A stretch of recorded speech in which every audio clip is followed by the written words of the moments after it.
मोहम्मद शरीफ जे उरसानी दोस्तों दिल पर साईं मुफ्ती मोहम्मद शरीफ जे उरसानी दोस्तों दिल पर साईं मुफ्ती सोने जो मिठा गादी हलंदो रहंदो क़यामत ताईं इंशाअल्लाह वो भलारन जे उर्स में इंदा रहंदा अल्लाह वारा है भलारन जे उर्स में इंदा रहंदा अल्लाह वारा अची पढ़ंदा क़ुरान मिठा साईं अची पढ़ंदा क़ुरान मिठा साईं दोस्तों दिल भर साईं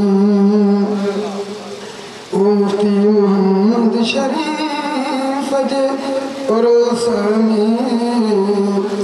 दोस्तों दिल भर साईं ओ मुफ्ती सोने जो मिठा गादी हलंदो रहंदो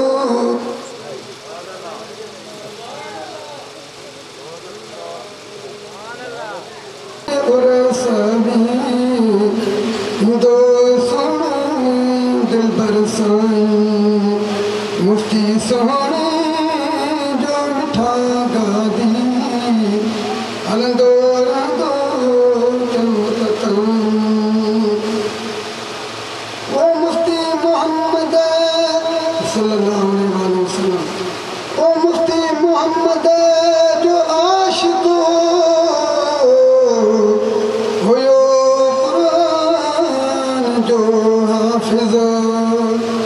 वो मुफ्ती मोहम्मद जो आशिक़ हुयो क़ुरान जो हाफ़िज़ मुफ्ती तेरा दी हुयो रब्बो साईं दोस्तों दिल भर साईं ओ अजी सुना ॾिसो दरबार क़ुरान जूं लोलियूं था पढ़नि क़ुरान नंढा वॾा साईं दोस्तों दिल भर साईं ओ मुफ्ती ओ मोहम्मद शफी साईं जो साहिब ज़ादो मिठा गादिया खे हलाए थो सुभान अल्लाह ओ मोहम्मद शफी साईं जो साहिब ज़ादो मिठा गादिया खे हलाए थो पढ़ाए थो तालिब सुणा साईं पढ़ाए थो तालिब सुणा साईं ईंदो सुणो दिल भर साईं ओ शफी मोहम्मद मिठो महफ़िल बखीराणी सच थो चवे ओ शफी मोहम्मद मिठो महफ़िल बखीराणी सच थो चवे अची ॿुधो क़ुरान मुंहिंजा साईं अची ॿुधो क़ुरान